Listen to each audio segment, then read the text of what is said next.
we do have a quorum, so we're good to go. Item 1 on the agenda is consideration of the minutes held on February the 9th, 2024. Chair notes that the agenda item 1 is consideration of these minutes, and that I'll entertain a motion regarding the minutes.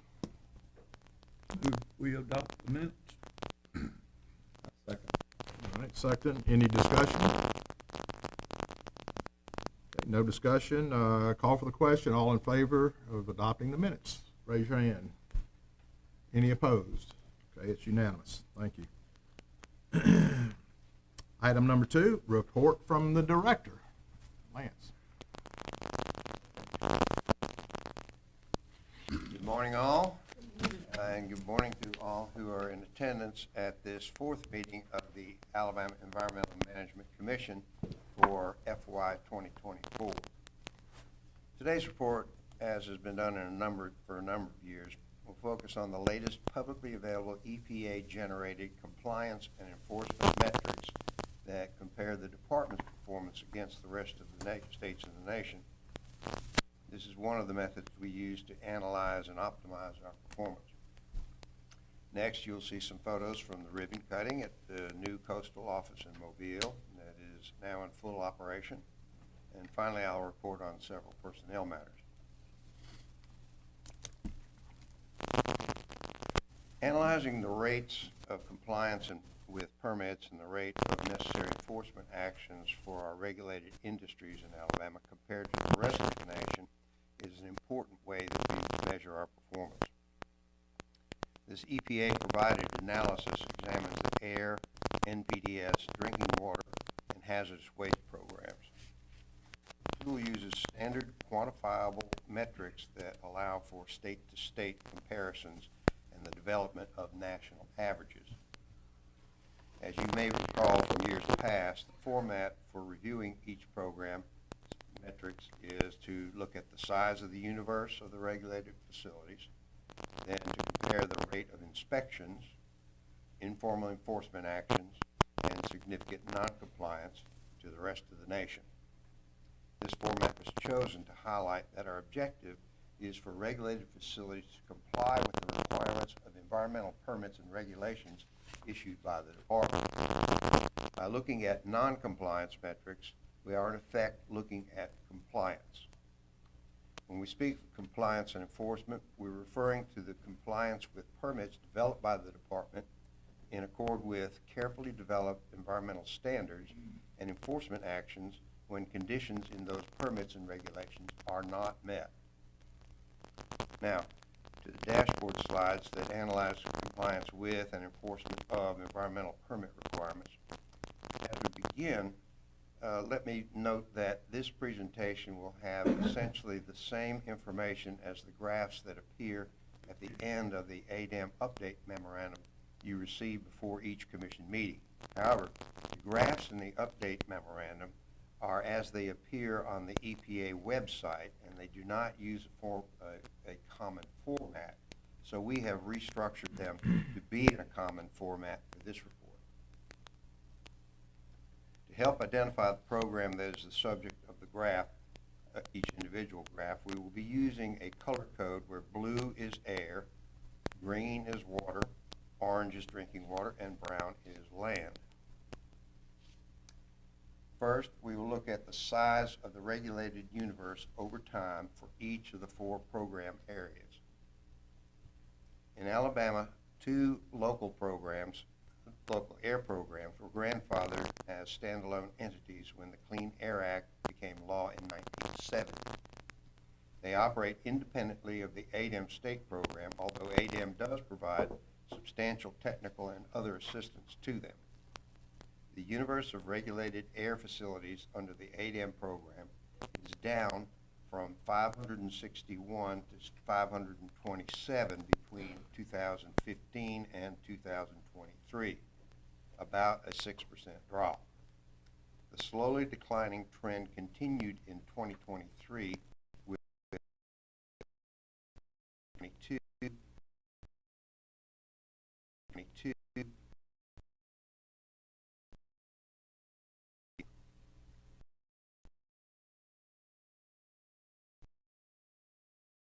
generators, and other facilities. Their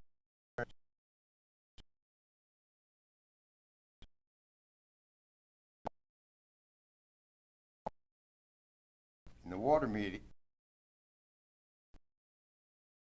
facilities was generally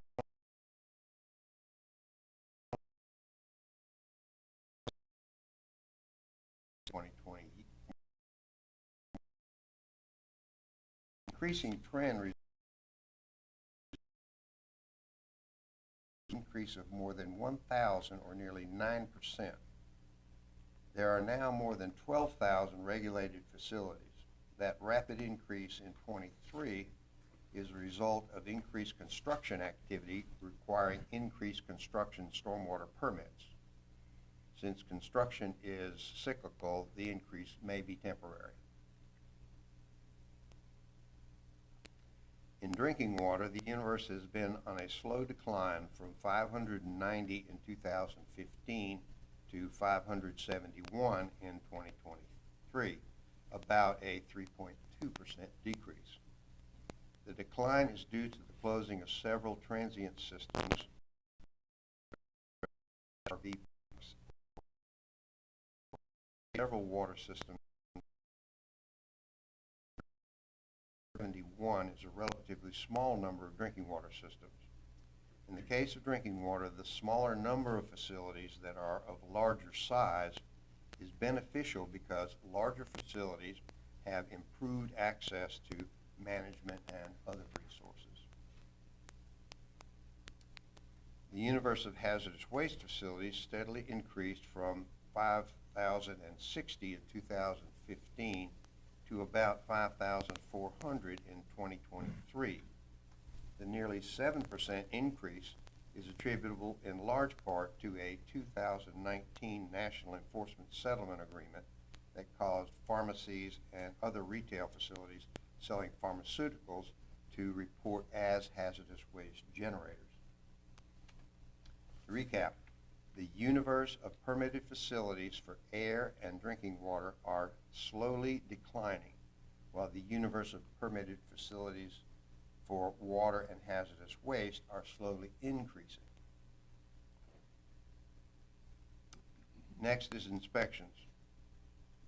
Results show that inspecting is the most important tool to obtain compliance with environmental permits and requirements in Alabama.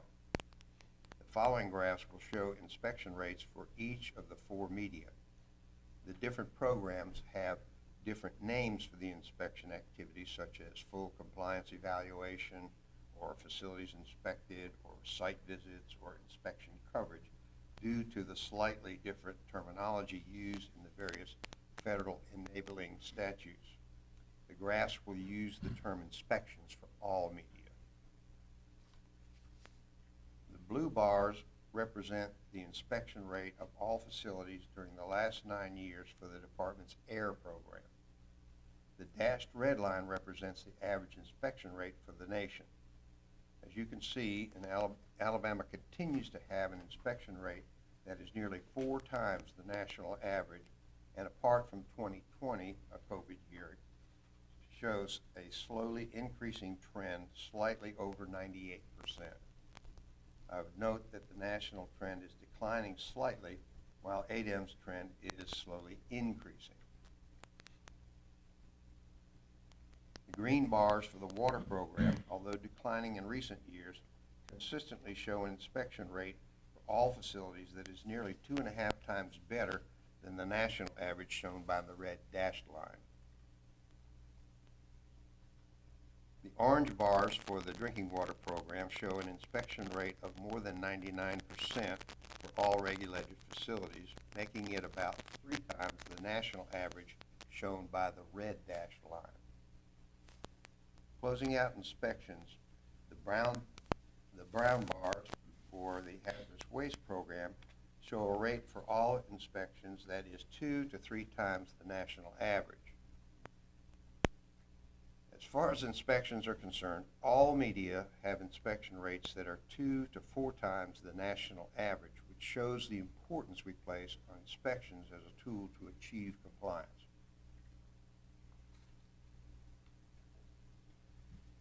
The enforcement group of graphs highlights the second most important element after inspections in our strategy to achieve compliance. It has been our strategy to utilize education, including informal enforcement, to obtain a higher level of compliance. Research has shown that inspections and technical assistance, which is education, are the biggest contributors to compliance.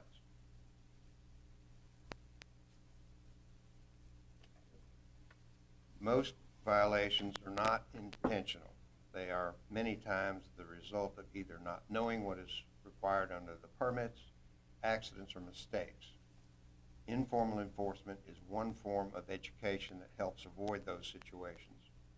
As noted in the past, informal enforcement is also a more cost-effective alternative without sacrificing compliance results.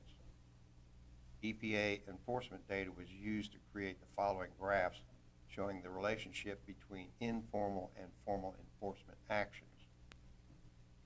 In this AIR program graph, the blue columns represent the percentage of all enforcement actions that are informal, and the dashed red line represents the average percentage for the nation. As you can see, except for 2022, ADEM consistently has a higher rate of informal enforcement than the rest of the nation. Both the department and the national trend lines are essentially flat. In the water program, the percentage of informal actions is again higher than the national average, represented by the red dashed line. Our trend is essentially flat at around 95%.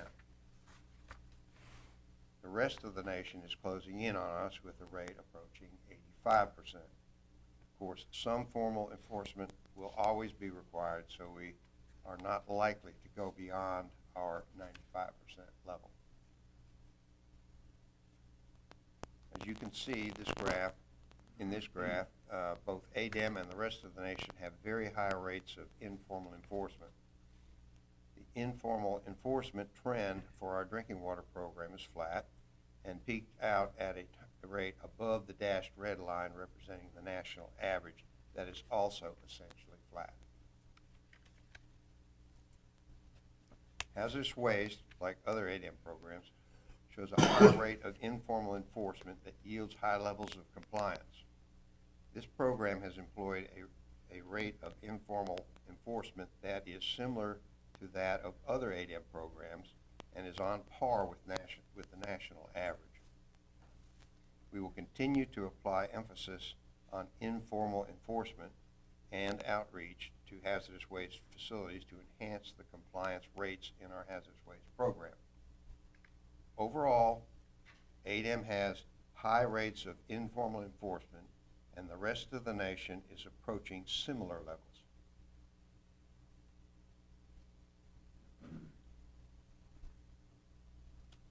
This final group of dashboard slides will look at the rates of significant noncompliance, commonly referred to as SNCC, SNC. The different programs use different terminology, such as high priority violations or priority enforcement systems to describe this type of noncompliance. However, for ease of presentation, we will use the term SNCC to identify all violations that are of a more serious nature and thus are a cause for a heightened concern. The objective of all environmental programs is to have a low noncompliance rate, which is synonymous with a high compliance rate. This group of slides, graphs, is where we'll see if our strategy of high rates of inspections and informal enforcement is showing results. Beginning with air, the blue bars represent the percentage of inspections that result in a significant noncompliance or SNCC finding for Alabama facilities, and the dashed red line represents the national average. Both the department and the rest of the nation have very low rates of significant noncompliance in air. These are the lowest of any media. The SNCC rate for Alabama is typically about 1.5%, which is about 2/3 of the national average. The water program has a SNC rate as a percentage of inspections conducted that is exceptionally low compared to the rest of the nation. The rate is about 1/4 the national average and continues to trend favorable. The drinking water program has a SNC rate of about 1/6 the national average, the dashed red line. The slight increase in 2022 is attributable to several systems that had a temporary issue with controlling disinfectant byproducts that occur when disinfectants used to treat the water react with naturally occurring organic material during distribution of the water. As you see, the hazardous waste program is the one area where we are above the national average in the percentage of inspections showing incidents of significant noncompliance, and we want to be below the national average. The hazardous waste program primarily focuses on the management of hazardous waste handling sites, the implementation of measures to prevent new hazardous material releases, and the remediation of past hazardous material releases. For decades, we have had no substantial new hazardous waste sites created in Alabama that require cleanup, and many legacy sites have been cleaned up. However, in the hazardous waste program, incidents of noncompliance classified as significant do occur. Incidents of significant noncompliance typically involve exceeding the maximum number of days hazardous waste can be stored at a location and or repeated occurrence of minor violations such as poor record keeping and labeling. At 8.3%, this year's percentage rate shows a slight decrease over last year's 9.3% rate, while the national average is up slightly, but we are not where we want to be.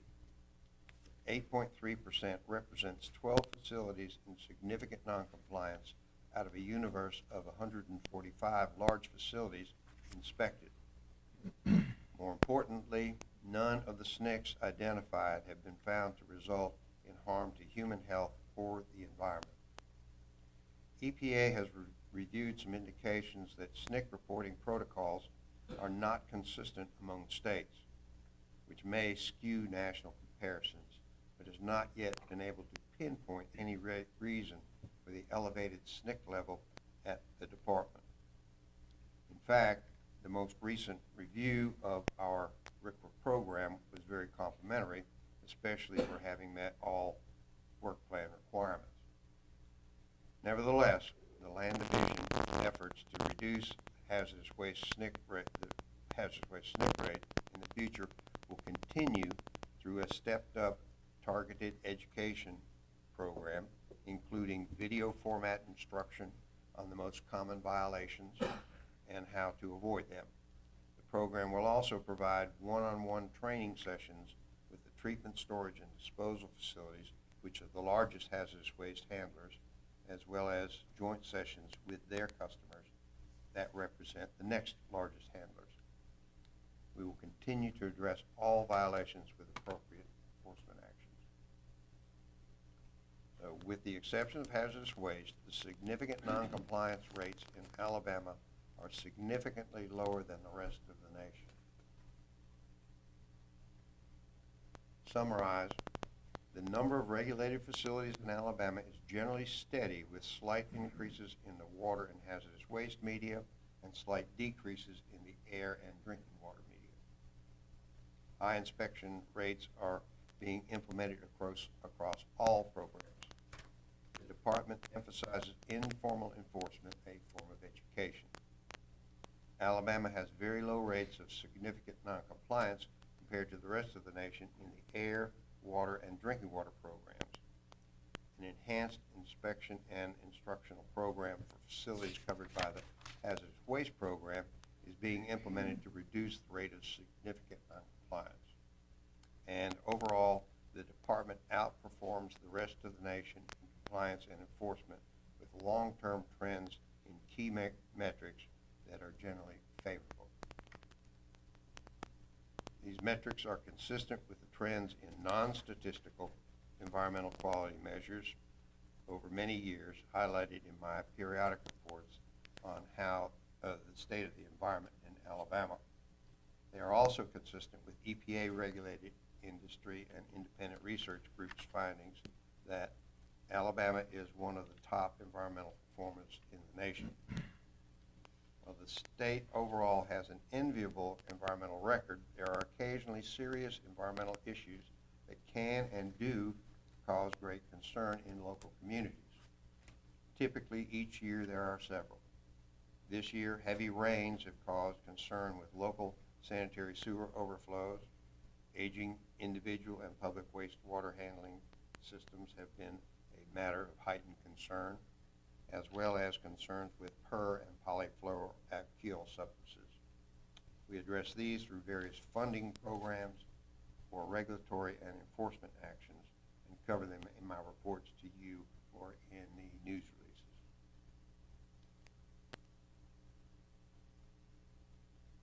Next, I am pleased that with the exception of when I report on the sale of the old Perimeter Road facility, this will be the final report on the new coastal office that has been in the planning, funding, design, and construction process for 13 years. You see in this photo, the ribbon cutting ceremony that took place on March the 28th. There were more than 100 guests, including a representative for Governor Ivey, area mayors, individuals representing Alabama U.S. Senate and House members, Chair of the Mobile County Commission, Director of the Federal Restore Council, representatives from numerous federal and state agencies and environmental organizations, not to mention commission members. In this photo, you can see Commissioner Mary Merritt on the left, Dr. Patrick in the center front, and Chair Frank McFadden to the right in the front. I can't quite pick out Commissioner Kevin McKinstry, who is back in the crowd somewhere. Can you find yourself in that photo? Oh, no. Okay, Yeah. all right. I'm in there, It's though. not just me. I'm in there. Okay, he is in there, he is in there. Here you see the actual ribbon cutting with left to right, Tim Harrison, president of Harrison Construction, the builder, Amy Hunter with the Alabama Department of Conservation and Natural Resources, Sandy Stimson, mayor of Mobile, Jeff Collier, mayor of Dauphin Island, John Baker, president of Thompson Engineering, the parent of the architectural firm Watermark, the designer of the building, yours truly, Henry Barnes, mayor of Biola Battery. You can see the top of the head of Merceria Ludgood, chair of the Mobile County Commission, our own Marilyn Elliott, and Mary Walker, director of the Gulf Coast Ecosystem Restoration Council, the major provider of the funding to build the facility. As noted at the ribbon cutting, the facility has a number of environmentally friendly features, including rubber-modified asphalt paving, rainwater retention to recharge groundwater, electric vehicle charging stations, recycled scrap tire material for the walking track, preservation of mature trees on the site, plantings of native trees, bushes, and grasses, extensive use of natural light in both the office and laboratory areas, and LED lighting throughout.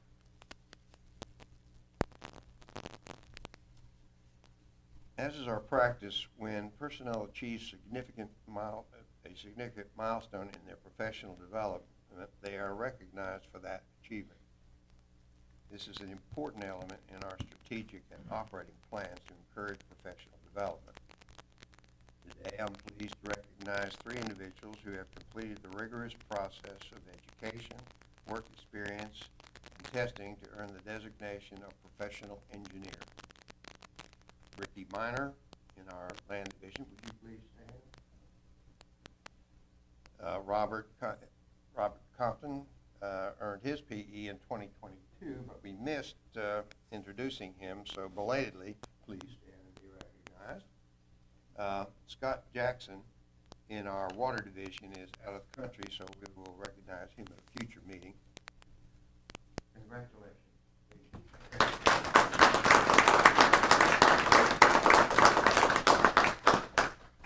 These are the future leaders of ADEM. I also want to note some recent changes among our more seasoned personnel. when I came to the department nearly 14 years ago, Marilyn Elliott had already been with the department for more than 30 years, with more than 10 of those serving as deputy director. Now, after more than 45 years of service, including 25 as deputy director, as of March 1st, Marilyn assumed the position of senior advisor in order to facilitate a smooth transition to a new deputy director. Without question, Marilyn has contributed more to the significant successes of the department than any other individual. On a personal note, she guided me through the process of environmental regulation. She consistently met or exceeded my every expectation. She plans to retire on December 31, 24, when she has completed her final assignment of leaving the department in the hands of a well-mentored new deputy director. Marilyn, would you please stand and receive our heart?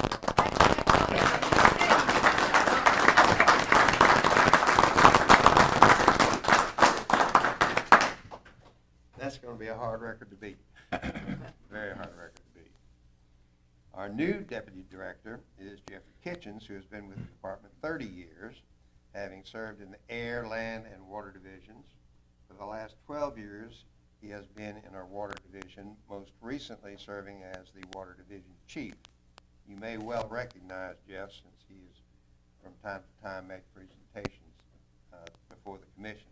Jeff, would you stand and be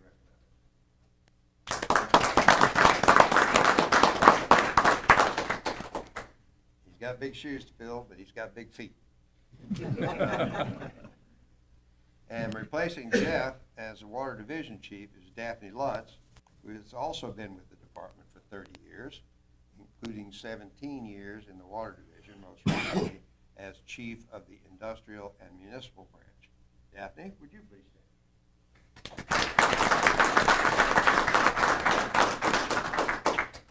So with that, that concludes my report, and I'll be happy to answer any questions you may have. Sounds like we're doing well.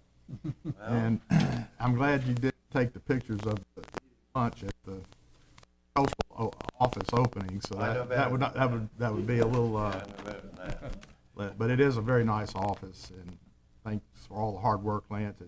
It took a long time to get that done, and Marilyn and I both were working here back in the early days of this agency when we would have died and gone to heaven to have had a facility like that to operate it. Of course, all the new technology makes it automation better, precision, accuracy better, and all. So anyway, great job on that, Lance. And I don't know if it's proper to get a motion to have a in that building, because it's 3 miles from my office, and they probably would not go with the Ethics Commission, so we won't do that. Well, the commission members are invited to visit the office at Yeah. any time. Most of y'all have had an opportunity, and you have not. But, And it's in a very nice, fun. yeah, it's in a nice area. It's right next to the Coast Guard base on the bay, wetlands right behind it. I mean, and it's all open. Watermark did a great job with the architecture to have that. I mean, it's like you get up wanting to go to work in that office, no matter what you're doing. You know, it's just a great place to work. So that's great for retention, well, recruitment and retention also. So side benefits of some of that, not just being a pretty building. So thanks for the good work on that. And Marilyn, thanks for a lot of good hard work over the years. And you're not going to be too far, because I know you live here in Montgomery. So I may have to drag you back over here and get Jeff out of the ditch occasionally when he get. And Jeff, thank you for stepping up and willing to take that. I know you're going to do a great job. And Daphne, who we've worked with for a number of years, and a great choice to come in behind you. So great. Thank y'all very much. Thank you. Okay, that's item 2. Item 3, report from the commission chair. I have no report today. And so we'll go to item 4, which is the National Salvage and Service Corporation is a petitioner versus ADEM, the respondent. It's EMC docket number 22-04. in reference to ADM Administrative Order 22-079-AP, issued on May 18th, 2022 to National Salvage and Service Corporation, Selma, Dallas County, Alabama. We'll refer to this today as National Salvage or the petitioner, so that's who it is. And they are appealing an administrative order decision. So I'll note that this item on the agenda before the commission is objections to the recommendation of the hearing officer and request for oral argument, the petitioner's proposed order, ADM's reply to petitioner's objections to recommendation of the hearing officer, and the department's proposed order to the hearing officer's recommendations. If you don't remember all that, see me after the meeting. That's a mouthful. Chair also notes that the hearing officer, with supporting findings of fact and conclusions of law, recommends that the commission sustain the department's findings and approve its actions in administrative order number 22-079-AP, issued to National Salvage and Service Corporation. Secondly, the petitioner proposes that the commission adopt the findings of fact and conclusions of law set forth in the petitioner's proposed order and find that the petitioner did not violate ADM's open burning regulations when lightning ignited a fire at the facility on August 1st, 2021, and disapprove ADM Administrative Order number 22-079-AP.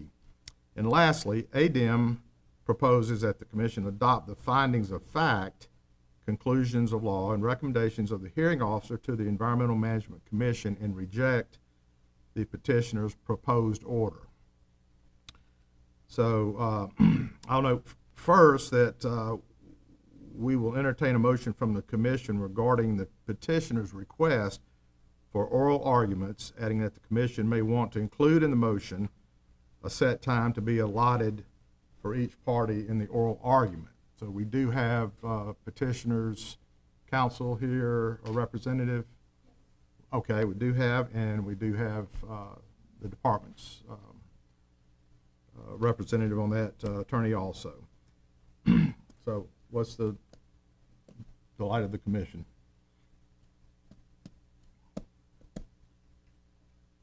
Move to grant the request for oral argument, and without time limits, they can talk too long and hang themselves if they want to.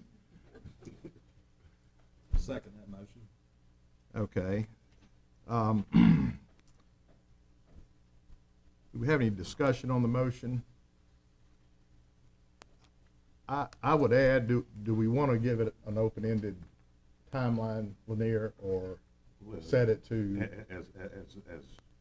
Since you are presiding over these proceedings, you can cut them off at any time. Let's try to stay within 10 minutes if we can do that. So, all right, so any more discussion? Anybody else have any ideas on that? Okay, all right, call for the question. All those in favor of allowing oral arguments for as reasonable time as we can to be about 10 minutes, raise your hand. Any opposed? All right, motion carries. Frank, I do have an order. Got to sign that before we can talk. Okay.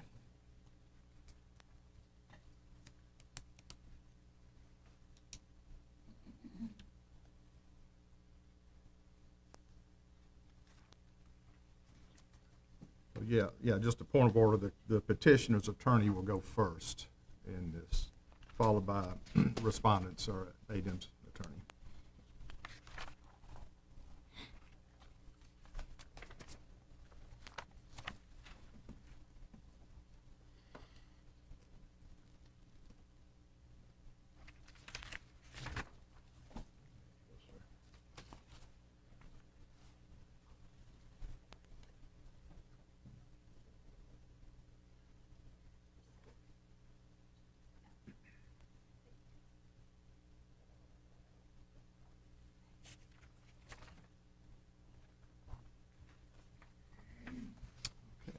We're all good, Debbie, with that? Okay. Okay, we'll let the petitioner's attorney go first. Please identify yourself. My name is Grace Hembry. I'm with Balch and Bingham, and we represent petitioner National Salvage in this case. Thank you for granting our motion, Mr. Chairman and Commissioners, and I promise I will keep this under 10 minutes. As you know, this matter involves a large fire that was ignited by lightning when it struck a pile of railroad ties at National Selma facility. The issue on appeal before the hearing officer was whether National ignited that fire. The Commission should not adopt the hearing officer's recommendations for two main reasons. First, the administrative order should not be upheld because National did not ignite the fire. Lightning is what caused the fire. Second, the civil penalty imposed in the administrative order is unduly punitive and unreasonable. We are asking the Commission to disapprove the administrative order.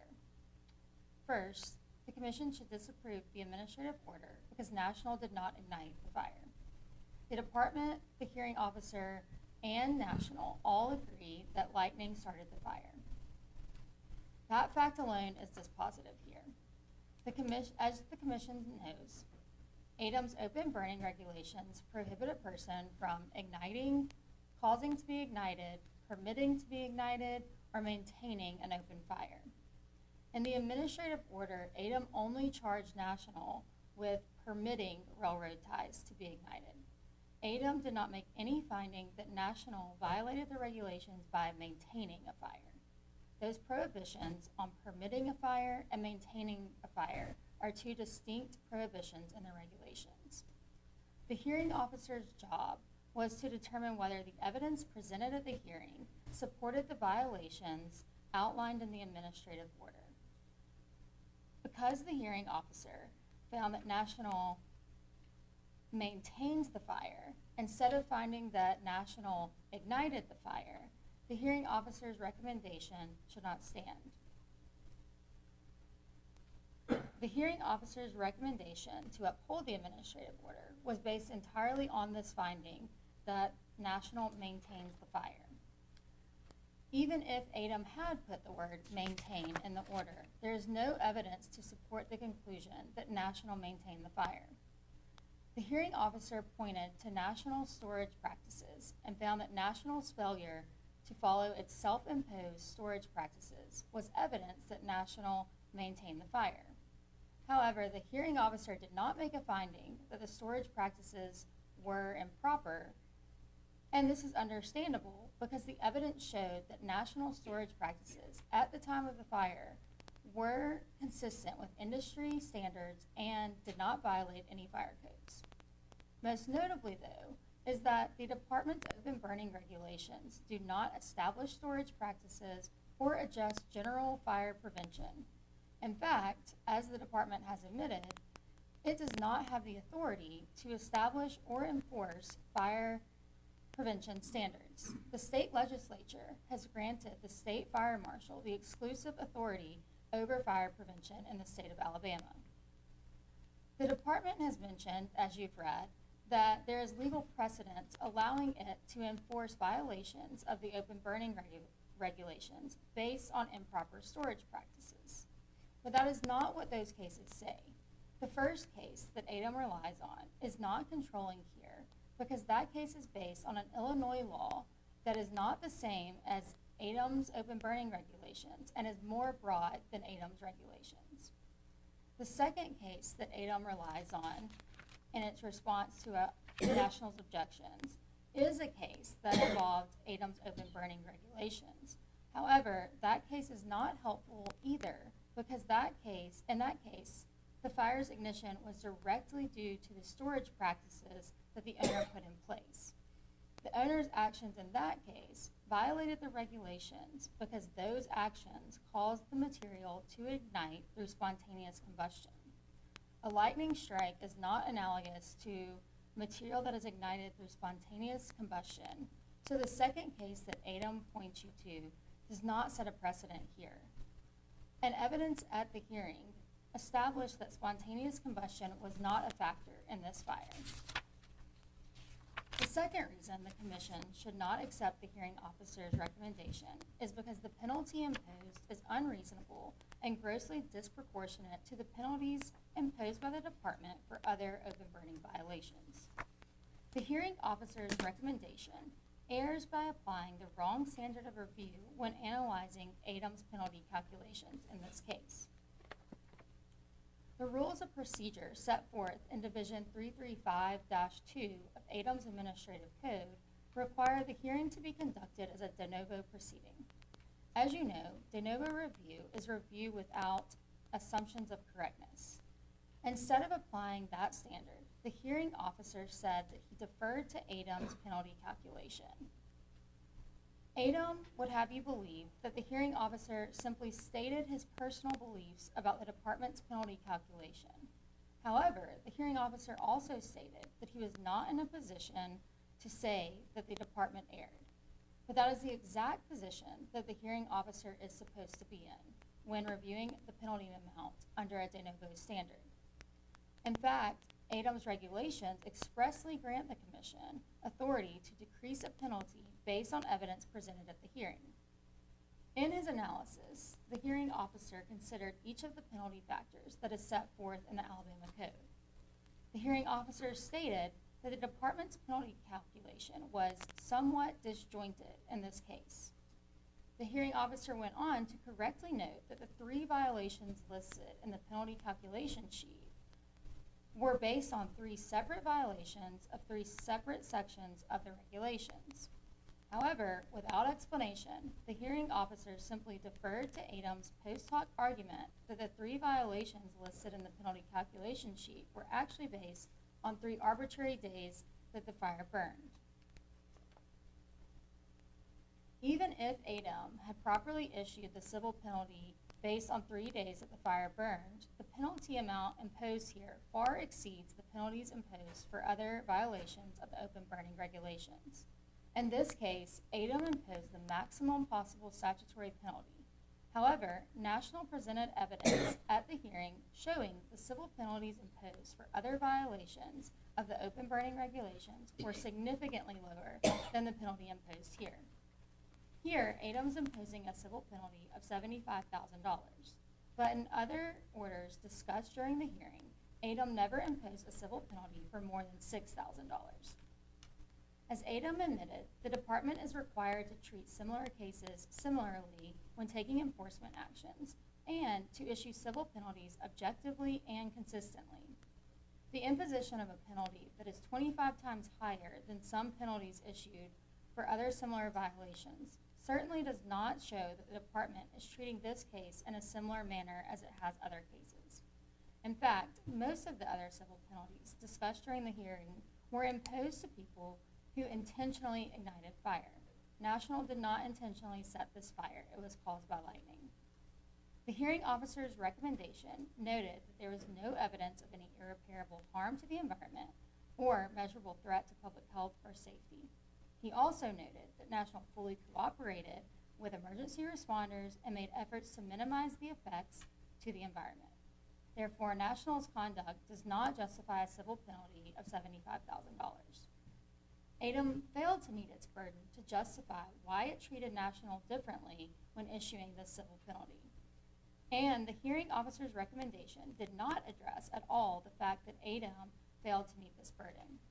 Therefore, we are asking the commission to step in and apply reason and consistency in this matter. We are asking the commission to disapprove the administrative order in full. But if the commission upholds the order, we ask that you lower the penalty amount so that it is consistent with other penalties issued for other violations of the open burning regulations.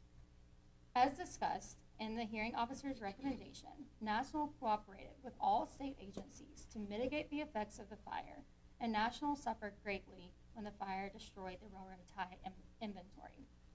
The financial impact of the fire is still affecting National, so National may not have the ability to pay the civil penalty in the near future if the civil penalty is not lowered.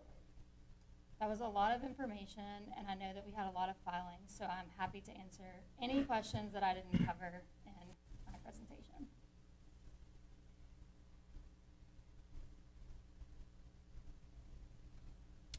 You mentioned the fine was 25 times higher than the $6,000. Was that, No, what not were the you- did I no. misunderstood that? Misunderstand that? Yes, I'm sorry. It is 25 times higher than some of the penalties. 6,000 was just the highest penalty that we identified that had been issued, but there are some that were 25 times lower for similar violations to this one. And those are laid out in our post-hearing brief. There's examples of all of those cases that we've located, showing examples of the penalty amounts. Now, with the excessive inventory coming into the facility, it seemed like it was, normally you keep 50 bundles, and it was like 400 bundles or something, up to 2 million railroad ties that were coming in, and yet your outgo of that to the paper mill, I think, is one of your major sources. Some was going to South America, and some to maybe Lowe's and Home Depot if they're good, or whatever, wherever they were going. Why was that not cut off if you were having that supply chain issue, which is recognizable during that time of COVID, and continue to pull that material in? Right, so they had a contract that they had to uphold, but they were taking measures to divert some of that inventory that was coming in. They were sending it to other facilities, and that's part of the reason that they acquired that client in South America, was to get some of the inventory off-site. And it was a large amount of inventory that was higher than usual, but like I mentioned, they were still maintaining the inventory that they had in a manner that was in line with, and in some cases, better than the general industry standards that are in place for storing this type of material. That question would be. Yes. You mentioned the state fire marshal has responsibility to set, or the authority to set, storage, outside storage, regulations. Was there any regulation that applied to this site that was violated? Not that we have identified. There are fire codes that the state fire marshal has adopted, but we were not able to identify any of those that were violated because of our storage practices. That would apply to how you store these items outside? Yes, how to store used railroad ties Well, outdoors. National Fire Protection Association, if I'm saying that right, has guidelines for that. I don't know if it's applicable, if they are required, or if it's just guidance documents or whatever. Well, it's not regulation. It's not regulations. I'm saying, yeah. But as I understand it, the primary objection that National Salvage has is that obviously they didn't ignite the fire, maintain, or permit the fire. That's your main position. Well, our main position is that we did not permit the fire to be ignited. The administrative order only alleges that we permitted the fire to be ignited. It does not allege that we maintained the fire or caused the fire or ignited it. So our position is that we did not violate the what is set forth in the administrative order. If ADEM wanted to claim that we violated burning regulations by maintaining the fire, they would have to issue another proposed order that provided notification of that violation.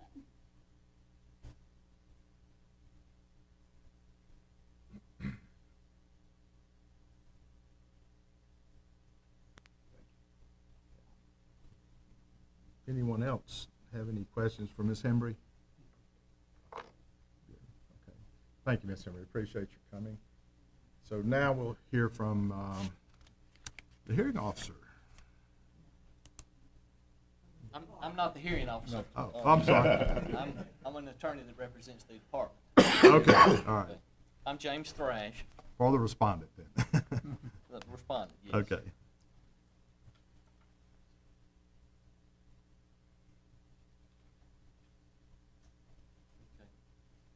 Thank you for allowing me the opportunity to speak with you this morning. And I just want to let everyone know that here in this very room, the hearing officer heard about 8 hours worth of testimony on the day of the hearing. He had the opportunity to listen to every witness, ask questions, and reviewed over 60 exhibits, reviewed our, all the parties' briefs, and he wrote his recommendation. And we are here to encourage the commission to adopt the recommendation of the commission. I'm the hearing officer. First of all, National said that they did not ignite the fire at the crosstie yard. And Ron Gore, the chief of the Air Division, he testified to that very point.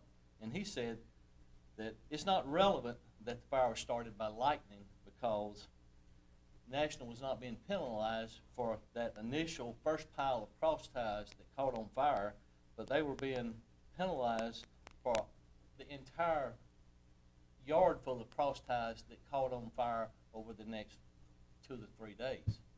And that's relevant for several reasons, and because that goes back to their storage practices. And in this particular case, National had a storage practice where they kept 10,000 cross ties to a pile, and those piles were separated by 300 feet. And beginning in 2019, prior to COVID, their inventory began to increase substantially. Historically, they kept 400,000 to 500,000 cross ties on that yard, and at the time of the fire, there were 2.1 million cross ties on that yard, and the spacing between those piles had gone from 300 feet down to 15 to 30 feet. And as a result, National had created piles of cross ties that were susceptible to a fire spreading or jumping from pile to pile because of their management practices with their cross tie inventory. And that's what this case is all about, is all of those cross ties burning. If had just that one pile that got struck and ignited by lightning burned and went out, we wouldn't be here today. But it's because of those other 2 million.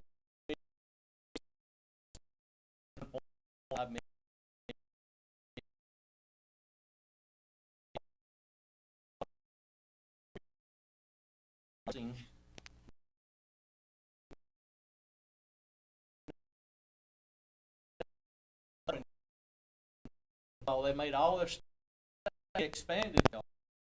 Went from 4 to 5 ties, which was a 400% to 500% increase in inventory on their lot, and as a result, they filled in the fire break and the rows. They extended all their rows. They placed cross ties on the edge of the woods, and they placed cross ties along the side of the railroad track. There was cross ties everywhere out there on that yard, and once they got started, and they knew that a cross tie was a good alternative fuel because cross ties burn very hot. They have a higher BTU than normal wood. And once they got started, the fire department couldn't put them out because, first of all, they didn't have enough room to work in because the fire breaks had been, decreased by 90%. They've gone from 300 feet to 30 feet. And so I think it is their storage practices that caused all of this, and that's what we're here talking about today. And then if we want to address the civil penalty in this case, I want to point out to you a little testimony that Mr. Gore gave concerning the pollutants that were emitted into the air.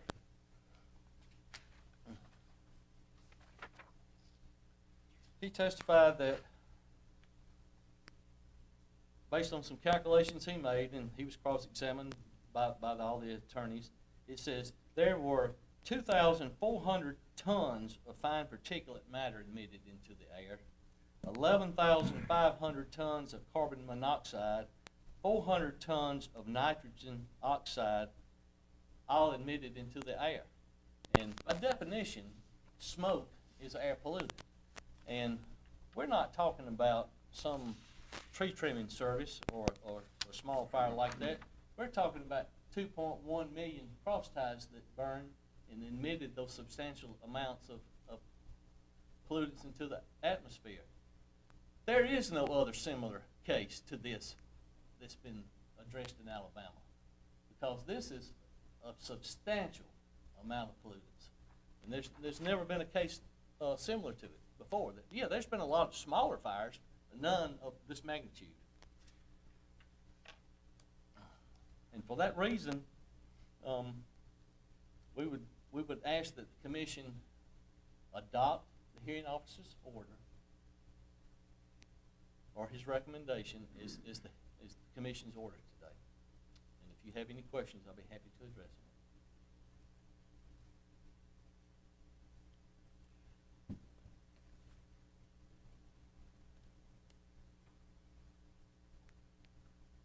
What is the, I guess, you know, I'm the lawyer, so I'm stuck on the words. But what is the, you know, there was a fire, I understand. But what regulation did they violate? They violated the open burning statute, which, In terms of their storage, I guess is, their Well, the conduct is, what I hear you saying is the piles were too close together. they violated what is a best management practice or a company practice that they had in effect. And all BMPs are not codified. Oh, I understand that. So it's a standard management practice in that industry to space out this type of material. And they had that in effect. But what happened is they would not say no to the railroad continuing to bring ties. So as they got more and more ties, if you go back and read the testimony, they say, we had to adjust our practice. We adjusted and adjusted and adjusted our practices every day, which basically meant they were violating their own practice every day, because a standard, you should make the yard meet the standard that the company has concerning storage practices, not make your standard meet the conditions on the yard. I mean, otherwise, it's not a standard.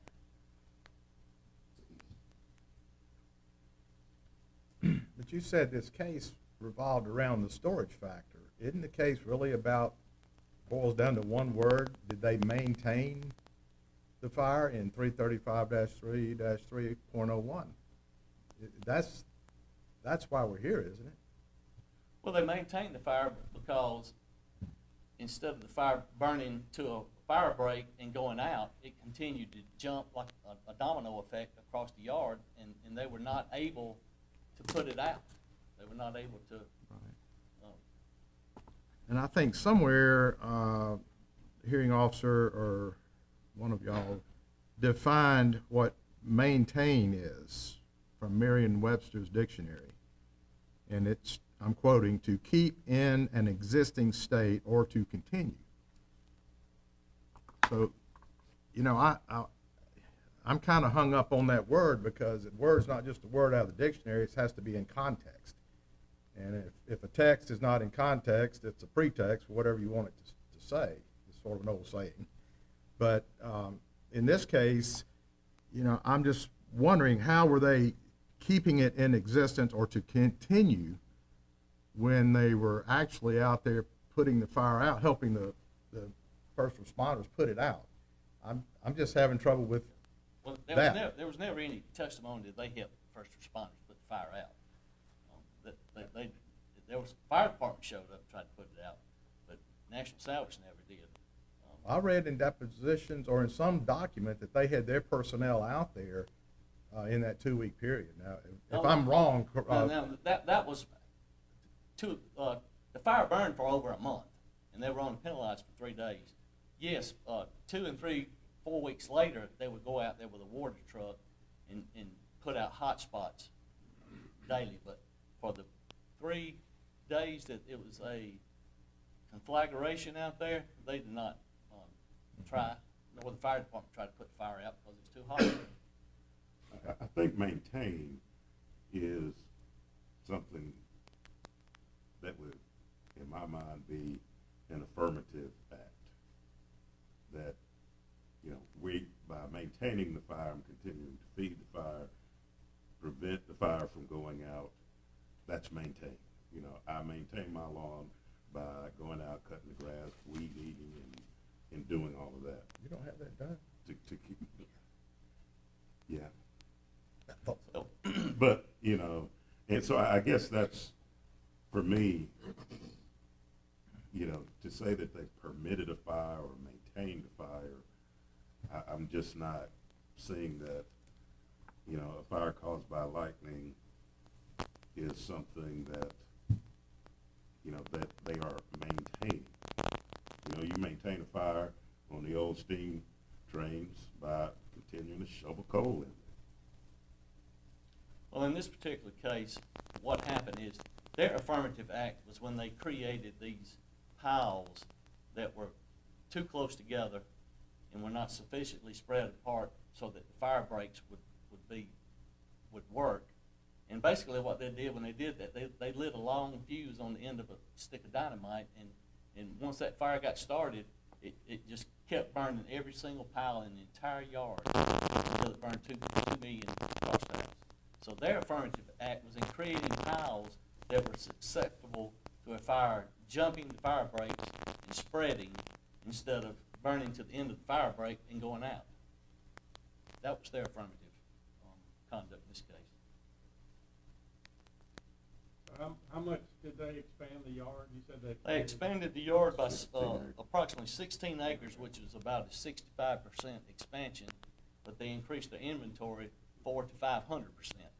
And was that, there was no other footprint left on the yard to expand? No, sir. In fact, they had run out of room, and they started putting cross ties up and down the railroad and in the edge of the woods.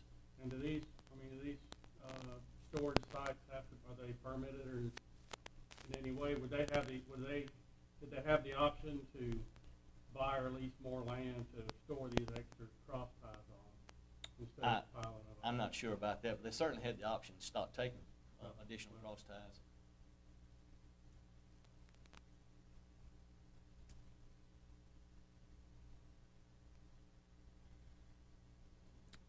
Okay, any other questions? Y'all think of anything else for Mr. Thrash? Thank you very much. Thank you. Appreciate that.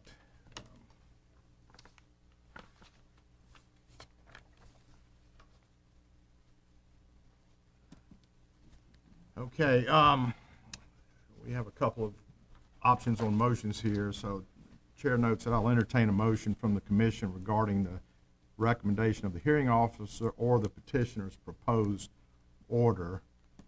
Do we need to read that proposed order? Or let's see if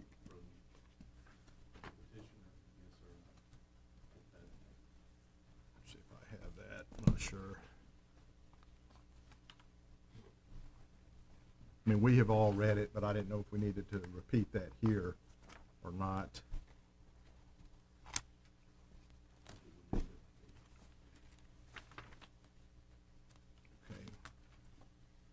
I have it here. Do we want to read the whole thing or just the summary of what they're asking for?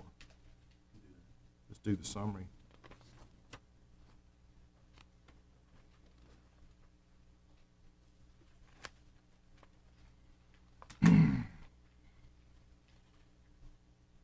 Okay, the summary of the proposed order that the petitioner would like reads as follows. Therefore, the commission hereby orders, adjudges, and decrees as follows.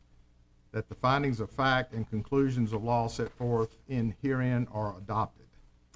That National did not violate ADEM's open burning regulations when lightning ignited a fire at the facility on August 1st, 2021, that the commission hereby disapproves final administrative order number 22-079-AP in its entirety, and that this action has been taken and this order shall be deemed rendered effective as of this date as shown.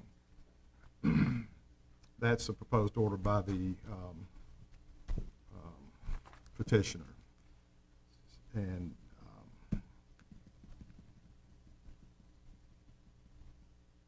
so we can move to adopt the findings of fact, conclusions, and law of recommendations of the hearing officer, or move to adopt the petitioner's proposed order.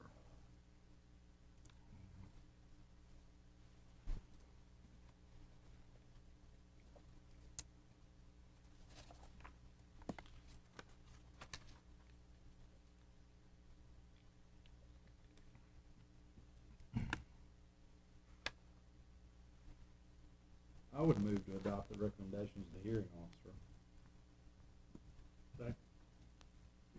Okay, we have a motion to move to adopt the findings of fact, conclusions of law, and recommendations of the hearing officer, and we have a second.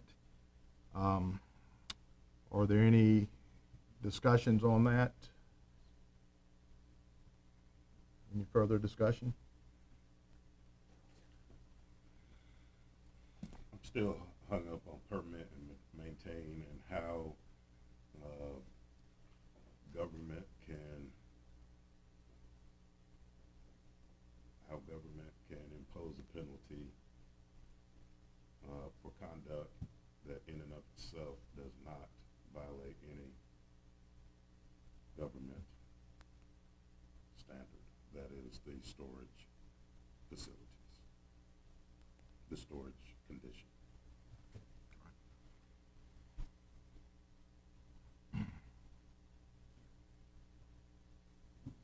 But they admitted they violated their own practice standards, and they certainly had the option to store off-site somewhere else by leasing some additional property. I agree, but we enforce government regulations, not their practices, their policies and procedures. That's my issue. Yeah, I think it does come down to maintain. I think that word, I think that's been key, one of the key facts here. What does that mean? And it's, yeah, several ways to take that. So.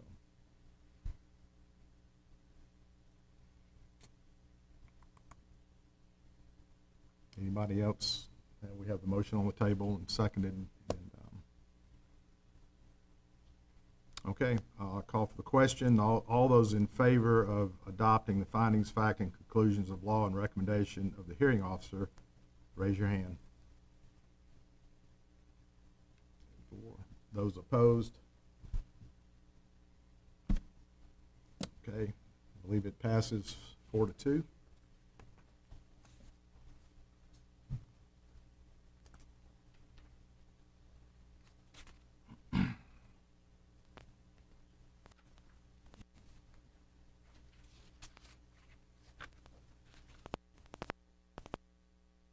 Definitely a tough question.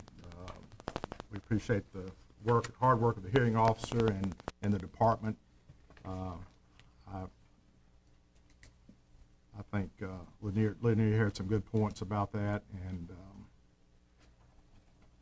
we have regulations, and this will get sorted out. So.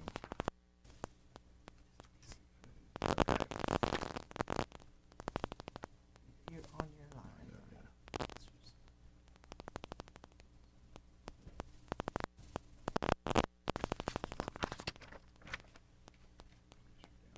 Yeah.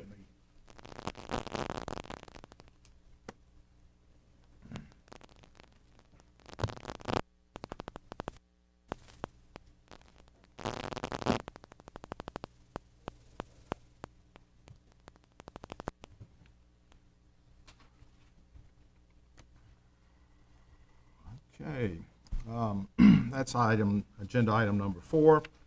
Agenda item number 5, other business. Any other business come before the commission? Not.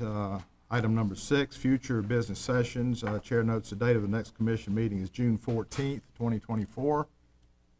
And do we, is everyone okay with that date? Is that for now? I know our schedule's changed, but, so that looks good. So we do have commissioners available for that date. All right, public comment period. David, do we have anybody signed up to speak? Nobody signed up to speak. Move to adjourn.